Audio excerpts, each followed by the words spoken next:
Hello students, ਅਸੀਂ ਕਰ ਰਹੇ ਹਾਂ क्लास 10th ਚੈप्टर ਸਾਡਾ 7th ਕੋਆਰਡੀਨੇਟ ਜਿਓਮੈਟਰੀ एक्सरसाइज 7.3 ਤੇ ਜਿਸ ਦਾ ਕੁਐਸਚਨ ਹੈ ਸਾਡੇ ਕੋਲ 3rd। ਸੋ 3rd ਕੁਐਸਚਨ 'ਚ ਸਾਡੇ ਕੋਲ ਇੱਕ ਤ੍ਰੈਭੁਜ ਦੇ ਸਿਖਰ ਦਿੱਤੇ ਗਏ ਹਨ।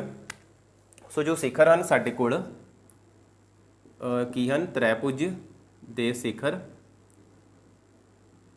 -1,0 0,-1 ਫਿਰ ਹੈ ਸਾਡੇ ਕੋਲ 2,1 ਅਤੇ 0,3। ਸੋ ਇਸ ਤਰ੍ਹਾਂ ਸਾਡੇ ਕੋਲ ਤ੍ਰੈਭੁਜ ਦੇ ਤਿੰਨ ਸਿਖਰ ਦਿੱਤੇ ਗਏ ਹਨ। ਫਿਰ ਦਿੱਤਾ ਗਿਆ ਕਿ ਤ੍ਰੈਭੁਜ ਦੀਆਂ ਭੁਜਾਵਾਂ ਦੇ ਮੱਧ ਬਿੰਦੂਆਂ ਤੋਂ ਬਣਨ ਵਾਲੇ ਤ੍ਰੈਭੁਜ ਦਾ ਖੇਤਰਫਲ ਪਤਾ ਕਰੋ। ਉਸ ਤੋਂ ਬਾਅਦ ਕਿਹਾ ਗਿਆ ਹੈ ਕਿ ਬਣੇ ਤ੍ਰੈਭੁਜ ਅਤੇ ਦਿੱਤੇ ਹੋਏ ਤ੍ਰੈਭੁਜ ਦੇ ਖੇਤਰਫਲਾਂ ਦਾ ਅਨੁਪਾਤ ਜਿਹੜਾ ਹੈ ਉਹ ਪਤਾ ਕਰੋ। ਸੋ ਇਹ ਹੈ ਤ੍ਰੈਭੁਜ ਦੇ ਸਿਖਰ। ਇਸ ਤੋਂ ਬਾਅਦ ਅਸੀਂ ਪਤਾ ਕਰਨਾ ਹੈ ਇਸ ਦੇ ਮੱਧ ਬਿੰਦੂਆਂ ਦਾ। ਠੀਕ ਹੈ ਕਿ ਇਸ ਦੇ ਮੱਧ ਬਿੰਦੂ ਕਿਹੜੇ ਆਉਂਦੇ ਹਨ। ਸਭ ਤੋਂ ਪਹਿਲਾਂ ਅਸੀਂ ਇਸ ਦੇ ਨਾਲ ਇੱਕ ਤ੍ਰੈਭੁਜ ਬਣਾ ਲਈਏ। ਇਹ ਦੇਖੋ ਸਾਡੇ ਕੋਲ ਇੱਕ ਇਸ ਤਰ੍ਹਾਂ ਟ੍ਰਾਇੰਗਲ ਜਾਂ ਤ੍ਰੈਭੁਜ ਬਣਦੀ ਹੈ ਜਿਸ 'ਚ ਪੁਆਇੰਟ ਹਨ A, B ਅਤੇ C। ਸੋ A ਦੇ ਪੁਆਇੰਟਸ ਹਨ ਸਾਡੇ ਕੋਲ 0,-1, B ਦੇ ਪੁਆਇੰਟ ਅਸੀਂ ਮੰਨਦੇ ਹਾਂ ਸਾਡੇ ਕੋਲ ਹੈ 2,1 ਅਤੇ C ਦੇ ਪੁਆਇੰਟ ਹਨ 0,3। ਹੁਣ ਦੇਖੋ ਜਿਹੜਾ ਮੱਧ ਬਿੰਦੂ ਹੁੰਦਾ ਹੈ ਉਹ ਕਿਸੇ ਵੀ ਭੁਜਾ ਨੂੰ ਜਾਂ ਕਿਸੇ ਵੀ ਚੀਜ਼ ਨੂੰ ਦੋ ਬਰਾਬਰ ਭਾਗਾਂ ਦੇ ਵਿੱਚ ਵੰਡ ਦਿੰਦਾ ਹੈ। ਸੋ ਇਸ ਤਰ੍ਹਾਂ AB ਦਾ ਇੱਕ ਮੱਧ ਬਿੰਦੂ ਹੋਏਗਾ, BC ਦਾ ਹੋਏਗਾ ਅਤੇ AC ਦਾ ਹੋਏਗਾ। ਇਸ ਲਈ ਅਸੀਂ ਮੰਨਦੇ ਹਾਂ, ਮੰਨ ਲਓ D AB ਦਾ, E BC ਦਾ, ਇਸੇ ਤਰ੍ਹਾਂ F ਜਿਹੜਾ ਹੈ ਉਹ AC ਦਾ ਮੱਧ ਬਿੰਦੂ ਹੈ। ਸੋ ਇਸ ਤਰ੍ਹਾਂ ਸਾਡੇ ਕੋਲ ਤਿੰਨੇ ਹੀ ਮੱਧ ਬਿੰਦੂ ਹਨ। ਇੱਥੇ ਆ ਗਿਆ ਸਾਡੇ ਕੋਲ D, ਇੱਧਰ ਆ ਗਿਆ E ਅਤੇ ਇੱਥੇ ਆ ਗਿਆ ਸਾਡੇ ਕੋਲ F। ਹੁਣ ਅਸੀਂ DEF ਦਾ ਵੀ ਖੇਤਰਫਲ ਪਤਾ ਕਰਨਾ ਹੈ ਅਤੇ ABC ਦਾ ਵੀ ਪਤਾ ਕਰਨਾ ਹੈ। ਹੁਣ DEF ਦਾ ਖੇਤਰਫਲ ਅਸੀਂ ਉਦੋਂ ਪਤਾ ਕਰਾਂਗੇ ਜਦੋਂ ਸਾਡੇ ਕੋਲ ਇਸਦੇ ਪੁਆਇੰਟਸ ਹੋਣਗੇ। ਸੋ ਸਭ ਤੋਂ ਪਹਿਲਾਂ ਅਸੀਂ D ਨੂੰ E ਨਾਲ ਮਿਲਾਉਂਦੇ ਹਾਂ, F ਨੂੰ D ਨਾਲ ਮਿਲਾਉਂਦੇ ਹਾਂ ਅਤੇ F ਨੂੰ E ਨਾਲ ਮਿਲਾਉਂਦੇ ਹਾਂ ਤਾਂ ਸਾਡੇ ਕੋਲ ਇੱਕ ਤ੍ਰੈਭੁਜ ਬਣ ਕੇ ਤਿਆਰ ਹੁੰਦੀ ਹੈ। ਲਿਖਦੇ ਹਾਂ D ਨੂੰ E ਅਤੇ F ਨਾਲ ਮਿਲਾਉਣ 'ਤੇ ਤ੍ਰੈਭੁਜ DEF ਤਿਆਰ ਹੁੰਦੀ ਹੈ। ਸੋ ਇਹ ਜਿਹੜੀ ਤ੍ਰੈਭੁਜ ਤਿਆਰ ਹੁੰਦੀ ਹੈ ਸਾਡੇ ਕੋਲ, ਇਸ ਦੇ ਸਾਡੇ ਕੋਲ ਜਿਹੜੇ ਸਿਖਰ ਹਨ DEF, ਇਸ ਦੇ ਪੁਆਇੰਟਸ ਹੋਣੇ ਬਹੁਤ ਜ਼ਰੂਰੀ ਹਨ। ਸੋ ਇਸ ਲਈ ਅਸੀਂ ਵਰਤੋਂ ਕਰਾਂਗੇ ਆਪਣੇ ਮੱਧ ਬਿੰਦੂ ਦੇ ਸੂਤਰ ਦੀ। ਮੱਧ ਬਿੰਦੂ ਸੂਤਰ ਦੀ ਸਹਾਇਤਾ ਨਾਲ। ਸੋ ਇਸ ਦੀ ਸਹਾਇਤਾ ਨਾਲ ਅਸੀਂ ਕੀ ਕਰਾਂਗੇ? DEF ਪਤਾ ਕਰਾਂਗੇ। ਸੋ ਮੱਧ ਬਿੰਦੂ ਸੂਤਰ ਕੀ ਹੁੰਦਾ ਸਾਡੇ ਕੋਲ? x1 + x2 / 2, y1 + y2 / 2। ਹੁਣ ਸਭ ਤੋਂ ਪਹਿਲਾਂ ਦੇਖੋ AB ਭੁਜਾ ਆਉਂਦੀ ਸਾਡੇ ਕੋਲ, ਇਹ ਆ ਗਿਆ A, ਇਹ ਆ ਗਿਆ ਸਾਡੇ ਕੋਲ B। ਸੋ A ਦੇ ਪੁਆਇੰਟਸ ਹਨ ਸਾਡੇ ਕੋਲ 0,-1, B ਦੇ ਪੁਆਇੰਟਸ ਹਨ ਸਾਡੇ ਕੋਲ 2,1। ਸੋ ਇਹ ਸਾਡੇ ਕੋਲ ਹੋ ਜਾਏਗਾ x1, ਇਹ ਸਾਡੇ ਕੋਲ ਹੋ ਜਾਏਗਾ y1, ਇਸ ਤਰ੍ਹਾਂ ਹੀ ਇਹ ਸਾਡੇ ਕੋਲ x2 ਅਤੇ ਇਹ ਸਾਡੇ ਕੋਲ y2। ਸੋ ਇਹ ਆ ਗਿਆ D। ਹੁਣ D ਦੇ ਅਸੀਂ xy ਜਿਹੜੇ ਉਹ ਪ੍ਰਾਪਤ ਕਰਨੇ ਹਨ। ਸੋ D ਦੇ xy ਕੀ ਹੋਣਗੇ ਸਾਡੇ ਕੋਲ? ਮੱਧ ਬਿੰਦੂ ਸੂਤਰ x1 x2 ਨੂੰ ਐਡ ਕਰੋ, 0 + 2 / 2, -1 + 1/2। ਸੋ DXY ਕੀ ਆਉਂਦਾ ਸਾਡੇ ਕੋਲ? 0 + 2, 2 ਆ ਗਿਆ, 2/2 ਆ ਗਿਆ, -1 ਅਤੇ +1 ਕੈਂਸਲ ਹੋ ਗਿਆ ਸਾਡੇ ਕੋਲ, ਕਿਉਂਕਿ ਇੱਕ ਵੈਲਿਊ ਮਾਈਨਸ ਹੋਵੇ ਦੂਸਰੀ ਪਲੱਸ ਹੋਵੇ ਤਾਂ ਉਹ ਕੈਂਸਲ ਹੋ ਜਾਂਦੇ ਹਨ। ਤਾਂ ਸਾਡੇ ਕੋਲ ਬਚਿਆ 0/2। ਇਸ ਤਰ੍ਹਾਂ D ਜਿਹੜਾ XY ਸਾਡੇ ਕੋਲ ਆਉਂਦਾ ਹੈ ਕੀ ਆ ਜਾਏਗਾ? 2 ਨਾਲ 2 ਕੈਂਸਲ ਹੋ ਗਿਆ, 1 ਰਹਿ ਗਿਆ, 0 ਕੁਛ ਵੀ ਹੋਵੇ ਸਾਡੇ ਕੋਲ 0 ਆਉਂਦਾ ਹੈ। ਸੋ ਇਸ ਗੱਲ ਦਾ ਧਿਆਨ ਰੱਖਣਾ ਕਿ 0 ਦੇ ਨੀਚੇ ਕੁਝ ਵੀ ਦਿੱਤਾ ਹੋਵੇ ਤਾਂ ਆਨਸਰ ਸਾਡੇ ਕੋਲ 0 ਹੋਏਗਾ। ਕਿਉਂ 0 ਹੋਏਗਾ ਦੇਖ ਲੈਂਦੇ ਹਾਂ। ਦੇਖੋ ਉੱਪਰ ਵਾਲੀ ਵੈਲਿਊ ਅਸੀਂ ਵਿੱਚ ਰੱਖਦੇ ਹਾਂ ਡਿਵਾਈਡ ਕਰਨ ਦੇ ਸਮੇਂ। ਸੋ 2 ਅਸੀਂ ਬਾਹਰ ਰੱਖਿਆ, ਸੋ 2 0s ਆ 0 ਕੈਂਸਲ, 0 ਆਨਸਰ ਆ ਗਿਆ। ਹੁਣ ਦੇਖੋ 2 ਦਾ ਟੇਬਲ ਅਸੀਂ ਪੜ੍ਹਦੇ ਹਾਂ 2 1s are 2। ਸੋ ਹਮੇਸ਼ਾ ਧਿਆਨ ਰੱਖਣਾ ਹੈ ਕਿ ਜਿਹੜਾ ਟੇਬਲ ਹੈ ਅਸੀਂ ਕਿੱਥੋਂ ਸ਼ੁਰੂ ਕਰਦੇ ਹਾਂ। ਸਭ ਤੋਂ ਪਹਿਲਾਂ 2 × 0 = 0। ਸੋ 2 0s are 0, ਇਸ ਤਰ੍ਹਾਂ 3 0s are 0 ਹੁੰਦਾ ਹੈ ਸਾਡੇ ਕੋਲ। ਸੋ ਕਲੀਅਰ ਹੋ ਗਿਆ ਹੋਵੇਗਾ ਕਿ 2 ਨੂੰ 0 ਨੂੰ ਜਦੋਂ 2 ਨਾਲ ਜਾਂ ਕਿਸੇ ਵੀ ਵੈਲਿਊ ਨਾਲ ਡਿਵਾਈਡ ਕੀਤਾ ਤਾਂ ਸਾਡੇ ਕੋਲ ਆਨਸਰ ਆਏਗਾ 0। ਸੋ ਇਹ ਆਏ ਸਾਡੇ ਕੋਲ D ਦੇ ਪੁਆਇੰਟਸ। ਇਹ ਲਿਖ ਲੈਂਦੇ ਹਾਂ ਅਸੀਂ 1,0। ਸੋ ਇਸ ਤੋਂ ਬਾਅਦ ਅਸੀਂ ਪੁਆਇੰਟਸ ਜਿਹੜੇ ਫਾइंड ਕਰਨੇ ਹਨ ਉਹ ਕਰਨੇ ਹਨ E ਦੇ। ਇਸੇ ਤਰ੍ਹਾਂ ਹੁਣ ਸਾਡੇ ਕੋਲ ਇੱਕ ਲਾਈਨ ਹੈ ਜੋ ਹੈ BC। ਸੋ B ਦੇ ਪੁਆਇੰਟਸ ਹਨ ਸਾਡੇ ਕੋਲ 2,1 ਤੇ C ਦੇ ਪੁਆਇੰਟਸ ਹਨ ਸਾਡੇ ਕੋਲ 0,3। ਇਸ ਤਰ੍ਹਾਂ ਸਾਡੇ ਕੋਲ ਇਹਦੇ ਵਿੱਚ ਇਹ x1 ਹੋ ਗਿਆ, ਇਹ y1 ਹੋ ਜਾਏਗਾ ਅਤੇ ਇਹ x2 ਹੋ ਜਾਏਗਾ ਅਤੇ ਇਹ y2 ਹੋ ਜਾਏਗਾ। ਸੋ ਇਹ ਹੈ ਪੁਆਇੰਟ E। ਸੋ ਇਸ ਦੇ xy ਜਿਹੜੇ ਅਸੀਂ ਫਾइंड ਕਰਨੇ ਹਨ। ਸੋ EXY ਲਿਖਿਆ ਅਸੀਂ ਸਾਡੇ ਕੋਲ ਆ ਗਿਆ x1 ਕਿੰਨਾ ਹੈ 2 + 0/2, 1 + 3/2। ਇਹ ਜਿਹੜੇ ਪੁਆਇੰਟਸ ਸਾਡੇ ਕੋਲ ਉਹ ਆ ਜਾਂਦੇ ਹਨ। ਸੋ ਇਸ ਤਰ੍ਹਾਂ ਸਾਡੇ ਕੋਲ E ਦੇ ਪੁਆਇੰਟਸ ਕੀ ਆਉਂਦੇ ਹਨ x, y = 2 + 0, 2/2, 1 + 3 ਕਿੰਨਾ ਆ ਗਿਆ ਸਾਡੇ ਕੋਲ 4/2। ਸਾਡੇ ਕੋਲ ਆਉਂਦਾ ਹੈ E XY = 2 ਨਾਲ 2 ਕੈਂਸਲ, 2 1 2, 2 2 4।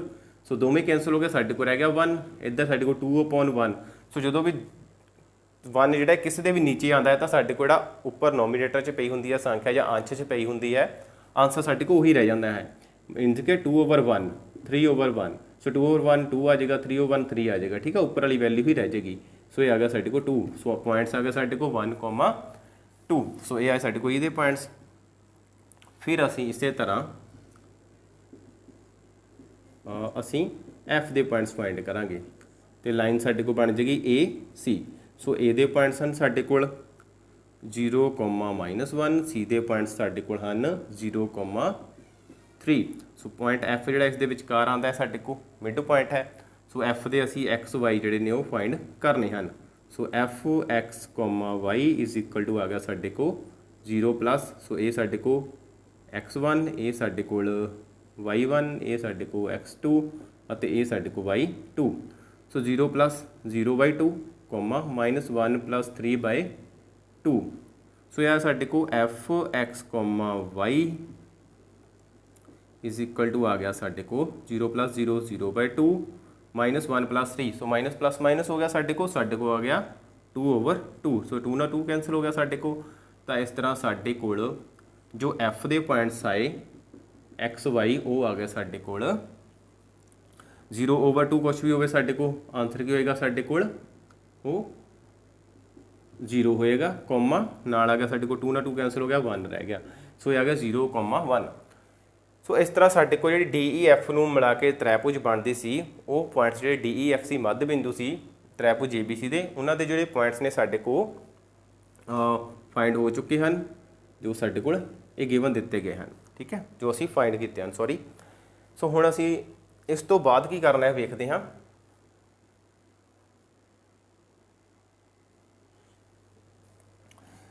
ਉਹ ਇਸ ਤੋਂ ਬਾਅਦ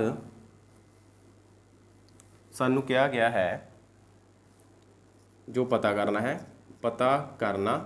ਹੈ ਤ੍ਰੈਭੁਜ DEF ਦਾ ਖੇਤਰਫਲ ਵਟਾ ਤ੍ਰੈਭੁਜ ABC ਦਾ ਖੇਤਰਫਲ ਮਤਲਬ ਕਿ ਏਰੀਆ। ਸੋ ਹੁਣ ਅਸੀਂ ਪਹਿਲਾਂ DEF ਪੁਆਇੰਟਸ ਦੀ ਗੱਲ ਕਰੀਏ ਜੋ ਸਾਡੇ ਕੋਲ ਆਉਂਦੇ ਹਨ। ਪੁਆਇੰਟ D ਹੈ ਸਾਡੇ ਕੋਲ 1,0। ਇਸ ਤਰ੍ਹਾਂ ਹੀ ਪੁਆਇੰਟ ਜਿਹੜਾ ਸਾਡੇ ਕੋਲ E ਹੈ ਉਹ ਆਇਆ ਹੈ ਸਾਡੇ ਕੋਲ 1,2 ਅਤੇ ਪੁਆਇੰਟ F ਜਿਹੜਾ ਹੈ ਸਾਡੇ ਕੋਲ ਆਇਆ ਹੈ 0,1। ਸੋ ਹੁਣ ਇਹਨਾਂ ਦੇ ਵਿੱਚ ਸਾਨੂੰ ਪਤਾ ਪਹਿਲੇ ਪੁਆਇੰਟਸ ਜਿਹੜੇ ਨੇ ਉਹ ਸਾਡੇ ਕੋਲ ਕੀ ਹਨ ਭੁਜ ਜਾਂ ਅਬਸੀਸਾ ਜਾਂ ਜਿਨ੍ਹਾਂ ਨੂੰ ਅਸੀਂ ਬੋਲਦੇ ਹਾਂ X ਪੁਆਇੰਟ। ਦੂਸਰੇ ਹਨ ਸਾਡੇ ਕੋਲ ਆਰਡੀਨੇਟਸ ਜਾਂ ਜਿਨ੍ਹਾਂ ਨੂੰ ਬੋਲਦੇ ਹਾਂ ਕੋਟੀ, ਤੇ ਉਹ ਪੁਆਇੰਟਸ ਕਾਹਦੇ ਹੁੰਦੇ ਹਨ ਸਾਡੇ ਕੋਲ ਫਾਈ ਦੇ ਪੁਆਇੰਟਸ ਹੁੰਦੇ ਹਨ। ਸੋ ਤ੍ਰੈਭੁਜ DEF ਦਾ ਖੇਤਰਫਲ। ਸੋ ਖੇਤਰਫਲ ਕੀ ਹੋਏਗਾ 1/2 x1 y2 - y3 plus x2 y3 - y1 plus x3 y1 - y2। ਸੋ ਇਹ ਹੈ ਸਾਡੇ ਕੋਲ ਤ੍ਰੈਭੁਜ ਦੇ ਖੇਤਰਫਲ ਦਾ ਫਾਰਮੂਲਾ। ਸੋ ਲਗਾਉਂਦੇ ਹਾਂ, ਦੇਖਦੇ ਹਾਂ ਸਾਡੇ ਕੋਲ ਕੀ ਆਉਂਦਾ ਹੈ 1/2।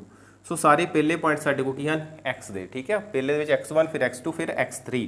ਸੋ ਪਹਿਲਾਂ ਅਸੀਂ x ਦੀਆਂ ਵੈਲਿਊਜ਼ ਲਿਖੀਏ। x1 ਕਿੰਨਾ ਹੈ ਸਾਡੇ ਕੋਲ 1। ਸੋ ਲਿਖ ਲਓ ਇੱਥੇ x1, ਇੱਧਰ ਲਿਖ ਲਓ x2, ਇਹ ਲਿਖ ਲਓ x3। ਇਸ ਤਰ੍ਹਾਂ ਇਹ ਸਾਡੇ ਕੋਲ y1 y2 ਅਤੇ y3। ਸੋ ਇਹ ਆ ਗਿਆ ਸਾਡੇ ਕੋਲ ਬ੍ਰੈਕਟ ਪਲੱਸ x2 ਕਿੰਨਾ ਹੈ ਸਾਡੇ ਕੋਲ 1। फिर ब्रैकेट आ गई साडे को, फिर प्लस आ गया साडे को 0, इस तरह। ਹੁਣ देखो ਜਦੋਂ ਅਸੀਂ x1 ਲਿਖ ਲਿਆ ਤਾਂ ਉਸ ਦੇ ਨਾਲ ਅਸੀਂ y1 ਨਹੀਂ ਲਿਖਣਾ, ਉਸ ਤੋਂ ਅੱਗੇ मूव कर जाना। ਅੱਗੇ y ਦੇ ਪੁਆਇੰਟ ਕਿਹੜੇ ਨੇ, y2 ਤੇ 3, ਇਹਨਾਂ ਦੋਵਾਂ ਦੀ ਮਾਈਨਸ ਆ ਜਾਏਗੀ। ਸੋ ਚੱਲਣਾ ਸੀਕੁਐਂਸ 'ਚ ਮਾਈਨਸ ਕਰਨੀ ਹੈ, ਜਿਸ ਤਰ੍ਹਾਂ ਲਿਖਿਆ ਹੈ। ਇਹ ਆ ਗਿਆ 2 - 1, ਫਿਰ ਸਾਡੇ ਕੋਲ +1, ਫਿਰ ਆਏਗਾ ਸਾਡੇ ਕੋਲ, ਅਸੀਂ x2 ਲਿਖਿਆ ਸੀ, ਹੁਣ ਲਿਖਾਂਗੇ ਅਸੀਂ y3 - y1। ਸੋ ਇਹ ਸਾਡੇ ਕੋਲ ਆ 1 - 0। ਸੋ ਫਿਰ x3 ਸਾਡੇ ਕੋਲ ਆ ਜਾਏਗਾ y1 - y2। ਸੋ ਸਾਡੇ ਕੋਲ ਆ 0 - 2। ਹੁਣ ਸਾਡੇ ਕੋਲ ਕੀ ਆਉਂਦਾ ਹੈ 1/2, ਇਹ ਆ ਗਿਆ 1, 2 - 1 1 ਆ ਗਿਆ ਸਾਡੇ ਕੋਲ, ਪਲੱਸ ਇਹ ਆ ਗਿਆ 1, 1 - 0 1 ਆ ਗਿਆ ਸਾਡੇ ਕੋਲ, ਪਲੱਸ ਸੋ 0 0 - 2 ਕੀਤਾ -2 ਆ ਗਿਆ ਸਾਡੇ ਕੋਲ, ਕ੍ਰੋਸ ਬ੍ਰੈਕਟ ਬੰਦ ਹੋ ਗਈ ਸਾਡੇ ਕੋਲ। ਸੋ ਇਸ ਤੋਂ ਬਾਅਦ ਕੀ ਆਉਂਦਾ ਹੈ ਵੇਖਦੇ ਹਾਂ, ਸਾਫ਼ ਕਰ ਲੈਂਦੇ ਪਹਿਲਾਂ ਸਾਰਾ ਅਸੀਂ। ਹੁਣ ਦੇਖੋ ਸਾਡੇ ਕੋਲ ਕੀ ਆਇਆ, इज इक्वल टू 1/2, 1 ਨੂੰ 1 ਨਾਲ ਮਲਟੀਪਲਾਈ ਕਰੋ 1, ਪਲੱਸ ਫਿਰ 1 ਨੂੰ 1 ਨਾਲ ਕਰੋ 1 ਆ ਜਾਏਗਾ। ਫਿਰ ਦੇਖੋ 0 ਨੂੰ ਕਿਸੇ ਨਾਲ ਵੀ ਮਲਟੀਪਲਾਈ ਕਰੋ, ਆਂਸਰ ਕੀ ਆਏਗਾ ਸਾਡੇ ਕੋਲ 0 ਆਏਗਾ। इज इक्वल टू 1/2, 1 + 1 ਕਿੰਨਾ ਹੋ ਗਿਆ ਸਾਡੇ ਕੋਲ, ਇਹਨਾਂ ਸਾਰਿਆਂ ਨੂੰ ਮਤਲਬ ਜੋੜ ਦਿਓ, 1 + 1 2, 2 + 0 2, 2, ਸੋ 2 ਨਾਲ 2 ਕੈਂਸਲ, ਸਾਡੇ ਕੋਲ ਆ ਗਿਆ 1 वर्ग ਇਕਾਈਆਂ। ਸੋ ਇਹ ਜੋ ਆ ਗਿਆ ਸਾਡੇ ਕੋਲ ਤ੍ਰੈਭੁਜ DEF ਦਾ ਜੋ ਖੇਤਰਫਲ ਹੈ ਸਾਡੇ ਕੋਲ ਉਹ ਆਂਦਾ ਹੈ। ਸੋ ਇਸ ਤੋਂ ਬਾਅਦ ਅਸੀਂ ਪਤਾ ਕਰਨਾ ਹੈ ਤ੍ਰੈਭੁਜ ABC ਦਾ ਖੇਤਰਫਲ। ਸੋ ਇਸ ਤਰ੍ਹਾਂ ਹੀ ਸਾਡੇ ਕੋਲ ਪੁਆਇੰਟਸ ਹਨ, ਜੋ A ਪੁਆਇੰਟ ਹੈ 0, -1, B ਪੁਆਇੰਟ ਹੈ ਸਾਡੇ ਕੋਲ 2, 1 ਅਤੇ C ਪੁਆਇੰਟ ਹੈ ਸਾਡੇ ਕੋਲ 0, 3। ਸੋ ਸੇਮ ਇਸ ਦੇ ਪਹਿਲੇ ਪੁਆਇੰਟ x1, x2 ਦੂਸਰਾ, ਤੀਸਰੇ ਦਾ x3। ਸੋ ਇਹ ਸਾਡੇ ਕੋਲ ਇਸ ਤਰ੍ਹਾਂ ਹੀ y1, ਇਹ ਸਾਡੇ ਕੋਲ ਆ ਗਿਆ y2, ਇਹ ਆ ਗਿਆ ਸਾਡੇ ਕੋਲ y3। ਸੋ ਤ੍ਰੈਭੁਜ ABC ਦਾ ਖੇਤਰਫਲ ਬਰਾਬਰ 1/2। ਸੋਲਵ ਕਰਦੇ ਹਾਂ, 1/2 ਆਏਗਾ, ਫਾਰਮੂਲਾ ਲਿਖਿਆ ਹੋਇਆ ਸਾਡੇ ਕੋਲ ਪਹਿਲਾਂ ਹੀ। ਸਭ ਤੋਂ ਪਹਿਲਾਂ ਅਸੀਂ x1, x2, x3 ਲਿਖ ਲਾਂਗੇ। ਸੋ x1 ਕਿੰਨਾ ਹੈ 0, ਫਿਰ ਬ੍ਰੈਕਟ, ਫਿਰ ਪਲੱਸ x2 ਕਿੰਨਾ ਹੈ ਸਾਡੇ ਕੋਲ 2 ਬ੍ਰੈਕਟ, ਪਲੱਸ x3 ਕਿੰਨਾ ਹੈ ਸਾਡੇ ਕੋਲ 0, ਫਿਰ ਬ੍ਰੈਕਟ। ਸੋ 0 ਹੈ ਪਹਿਲਾਂ ਸਾਡੇ ਕੋਲ, ਫਿਰ ਆਏਗਾ ਸਾਡੇ ਕੋਲ y2 - y3, ਇਹ ਆ ਗਿਆ 1 - 3, ਫਿਰ ਹੈ 2 ਸਾਡੇ ਕੋਲ, x2 ਸਾਡੇ ਕੋਲ y3 - y1 3। ਹੁਣ ਦੇਖੋ ਮਾਈਨਸ ਕਰਨਾ ਅਸੀਂ y1, ਠੀਕ ਹੈ, y1 ਤਾਂ ਸਾਡੇ ਕੋਲ ਪਹਿਲਾਂ ਹੀ ਮਾਈਨਸ 'ਚ ਹੈ, ਠੀਕ ਹੈ, ਅਤੇ ਸਾਡੇ ਕੋਲ ਫਾਰਮੂਲੇ 'ਚ ਵੀ ਮਾਈਨਸ ਹੈ। ਸੋ ਜਦੋਂ ਮਾਈਨਸ ਵਾਲੀ ਸੰਖਿਆ ਨੂੰ ਮਾਈਨਸ ਕਰੋਗੇ ਤਾਂ ਸਾਡੇ ਕੋਲ ਆ ਗਿਆ ਪੋਜ਼ੀਟਿਵ, ਸੋ +1 ਆ ਗਿਆ। ਫਿਰ ਸਾਡੇ ਕੋਲ 0x3 ਵਾਲਾ ਹੈ, ਫਿਰ ਅਸੀਂ ਲਿਖਾਂਗੇ y1 - y2, ਇਹ ਆ ਗਿਆ -1 - 1। ਸੋ -1 ਇਹ ਵਾਲਾ ਆ ਗਿਆ, -y2 ਕਰਨਾ ਸੀ, ਉਹ ਮਾਈਨਸ ਆ ਗਿਆ ਸਾਡੇ ਕੋਲ। ਸੋ ਇਸ ਤੋਂ ਬਾਅਦ ਸਾਡੇ ਕੋਲ ਆਉਂਦਾ ਹੈ 1/2 ਬ੍ਰੈਕਟ 0, 1 - 3 ਸਾਡੇ ਕੋਲ ਆ ਗਿਆ -2, ਕਲੀਅਰ। ਫਿਰ ਸਾਡੇ ਕੋਲ ਆ ਗਿਆ +2, 3 + 1 4 ਆ ਗਿਆ, ਫਿਰ +0 -1 - 1 ਆ ਗਿਆ ਸਾਡੇ ਕੋਲ -2। ਹੁਣ ਇੱਕ ਦੇਖੋ ਕਿ ਇੱਥੇ ਮੈਂ ਸ਼ਾਰਟਕਟ ਵੀ ਥੋੜ੍ਹਾ ਵਰਤ ਸਕਦਾ ਸੀ। ਤੁਹਾਨੂੰ ਪਤਾ ਹੈ ਕਿ 0 ਬਾਹਰ ਹੈ, ਬ੍ਰੈਕਟ ਦੇ ਵਿੱਚ ਕੋਈ ਵੀ ਸੰਖਿਆ ਹੋਵੇ, ਜਿੰਨੀ ਮਰਜ਼ੀ ਵੱਡੀ ਹੋਵੇ, ਮਾਈਨਸ ਹੋਵੇ ਪਲੱਸ ਹੋਵੇ, ਵਟ ਐਵਰ, 0 ਨੂੰ ਅਸੀਂ ਕਿਸ ਨਾਲ ਹੀ ਮਲਟੀਪਲਾਈ ਕਰਾਂਗੇ, ਆਂਸਰ ਕਿੰਨਾ ਆਏਗਾ 0। ਸੋ ਮੈਂ ਇੱਥੇ ਡਾਇਰੈਕਟ ਜਿਹੜੀ ਵੈਲਿਊ 0 ਵੀ ਪੁੱਟ ਕਰ ਸਕਦਾ ਸੀ, ਜਾਂ 0 ਵੀ ਲਿਖ ਸਕਦਾ ਸੀ, ਪਰ ਆਪਾਂ ਸਟੈਪ ਵਾਈਜ਼ ਚੱਲ ਰਹੇ ਹਾਂ, ਠੀਕ ਹੈ, ਕਿ ਤਾਂ ਜੋ ਤੁਹਾਨੂੰ ਹਰ ਚੀਜ਼ ਕਿਹੜੀ ਕਲੀਅਰ ਹੋ ਜਾਏ। ਸੋ ਜੇਕਰ ਤੁਹਾਨੂੰ ਪਤਾ ਹੈ ਤਾਂ ਤੁਸੀਂ ਸਿੱਧਾ ਇੱਥੇ 0 ਵੀ ਜਿਹੜਾ ਕਿ ਵਰਤ ਸਕਦੇ ਹੋ। ਸੋ ਇਹ ਆ ਗਿਆ ਸਾਡੇ ਕੋਲ 0 ਮਲਟੀਪਲਾਈ ਕਰਕੇ, ਪਲੱਸ 2 4 4 8, 2 ਚੌਕੇ 8, ਪਲੱਸ ਫਿਰ ਦੇਖੋ 0 ਨੂੰ ਮਲਟੀਪਲਾਈ ਕਰਾਂਗੇ ਕਿਸੇ ਨਾਲ 0 ਆ ਜਾਏਗਾ। ਸੋ ਸਾਡੇ ਕੋਲ ਆ ਗਿਆ 0 + 8 + 0, ਸਾਡੇ ਕੋਲ ਕੀ ਆ ਗਿਆ 1/2, ਇਹ ਸਾਡੇ ਕੋਲ ਬਚ ਗਿਆ 8। ਸੋ 2 1 2, 2 4 8। ਸੋ ਸਾਡੇ ਕੋਲ ਕੀ ਬਚਿਆ 4 ਵਰਗ ਇਕਾਈਆਂ। ਸੋ ਇਹ 4 ਵਰਗ ਇਕਾਈਆਂ ਕੀ ਆ ਗਿਆ ਸਾਡੇ ਕੋਲ ਤ੍ਰੈਭੁਜ ABC ਦਾ ਖੇਤਰਫਲ। ਹੁਣ ਅਸੀਂ ਆਈਏ ਆਪਣੇ ਇਸ ਪੁਆਇੰਟ ਤੇ ਜੋ ਅਸੀਂ ਪਤਾ ਕਰਨਾ ਸੀ, ਠੀਕ ਹੈ। ਇਸ ਲਈ ਸਾਡੇ ਕੋਲ ਕੀ ਹੋਏਗਾ, ਇਸ ਲਈ ਤ੍ਰੈਭੁਜ DEF ਖੇਤਰਫਲ ਓਵਰ ਤ੍ਰੈਭੁਜ ABC ਖੇਤਰਫਲ ਬਰਾਬਰ ਆ ਜਾਣਗੇ। ਇਸ ਦਾ ਖੇਤਰਫਲ ਕਿੰਨਾ ਹੈ 1, ਇਸ ਦਾ ਕਿੰਨਾ ਆਇਆ ਹੈ 4। ਸੋ ਇਹ ਸਾਡੇ ਕੋਲ ਆ ਗਿਆ 1/4। ਸੋ ਅਸੀਂ ਅਨੁਪਾਤ ਵਿੱਚ ਲਿਖਣਾ ਹੈ, ਇਹ ਸਾਡੇ ਕੋਲ ਵਟੇ 'ਚ ਹੈ, ਇਹ ਅਨੁਪਾਤ ਵਿੱਚ ਹੀ ਹੈ ਵੈਸੇ। ਓਵਰ 'ਚ ਹੈ, ਅਨੁਪਾਤ 'ਚ ਲਿਖਣਾ ਐਗਜ਼ੈਕਟ ਦਾ ਅਸੀਂ ਲਿਖਾਂਗੇ 1:4, ਜੋ ਸਾਡੇ ਕੋਲ ਐਗਜ਼ੈਕਟ ਜਿਹੜਾ ਇਸ ਦਾ ਆਨਸਰ ਜਿਹੜਾ ਉਹ ਹੋਵੇਗਾ। ਸੋ ਕੁਐਸਚਨ ਨੂੰ ਥੋੜੀ ਸਟੇਟਮੈਂਟ ਇਹ ਹੈ ਥੋੜੀ ਜਿਹੀ ਉਸ ਜਿਸ ਨੂੰ ਸਮਝਣ ਦੀ ਲੋੜ ਹੈ, ਜਿਸ ਦੇ ਵਿੱਚ ਇੱਕ ਤ੍ਰੈਭੁਜ ਦਿੱਤੀ ਗਈ ਸੀ ਤੇ ਉਸਦੇ ਮਿਡ ਪੁਆਇੰਟਸ ਦੀ ਗੱਲ ਕੀਤੀ ਸੀ। ਸੋ ਸਭ ਤੋਂ ਪਹਿਲਾਂ ਜੇਕਰ ਮਿਡ ਪੁਆਇੰਟ ਆ ਗਏ ਤਾਂ ਮਿਡ ਪੁਆਇੰਟ ਫਾਰਮੂਲਾ ਲੱਗੇਗਾ ਜੋ ਅਸੀਂ ਪਹਿਲਾਂ ਵੇਖਿਆ ਹੈ। ਸੋ ਮਿਡ ਪੁਆਇੰਟ ਲਾ ਕੇ ਅਸੀਂ ਉਸਦੇ ਪੁਆਇੰਟਸ ਜਿਹੜੇ ਸੀ ਉਹਨਾਂ ਦੇ ਪੁਆਇੰਟਸ ਫਾਈਂਡ ਕੀਤੇ ਹਨ। ਫਿਰ ਅਸੀਂ ਦੋ ਤ੍ਰੈਭੁਜ ਬਣ ਗਈਆਂ ਸੀ, ਇੱਕ ਅੰਦਰ ਅਤੇ ਇੱਕ ਬਾਹਰ ABC ਪਈ ਸੀ ਸਾਡੇ ਕੋਲ, ਦੋਵਾਂ ਦੇ ਅਸੀਂ ਖੇਤਰਫਲ ਪਤਾ ਕਰੇ ਤੇ ਦੋਵਾਂ ਦਾ ਅਨੁਪਾਤ ਅਸੀਂ ਫਾਈਂਡ ਕਰ ਲਿਆ। ਸੋ ਉਮੀਦ ਕਰਦਾ ਜਿਹੜੀ ਕਲਾਸ ਹੈ ਤੁਹਾਨੂੰ ਵਧੀਆ ਲੱਗੀ ਹੋਵੇਗੀ। ਜੇਕਰ ਵਧੀਆ ਲੱਗਿਆ ਹੈ ਤਾਂ ਲਾਈਕ ਜ਼ਰੂਰ ਕਰੋ, ਦੂਜੇ ਬੱਚਿਆਂ ਤੱਕ ਸ਼ੇਅਰ ਕਰਨਾ ਨਹੀਂ ਭੁੱਲਣਾ। ਸੋ ਥੈਂਕ ਯੂ, ਮਿਲਦੇ ਆ ਨੈਕਸਟ ਕਲਾਸ ਦੇ ਵਿੱਚ ਨੈਕਸਟ ਕੁਐਸਚਨ ਦੇ ਨਾਲ। ਸੋ ਇੱਕ ਗੱਲ ਹੋਰ, ਚੈਨਲ ਨੂੰ ਸਬਸਕ੍ਰਾਈਬ ਜ਼ਰੂਰ ਕਰਨਾ ਹੈ, ਬੈਲ ਆਈਕਨ ਦਬਾਓ ਤਾਂ ਜੋ ਤੁਹਾਨੂੰ ਨਵੀਂ ਵੀਡੀਓਜ਼ ਦਾ ਪਤਾ ਲੱਗਦਾ ਰਹੇ।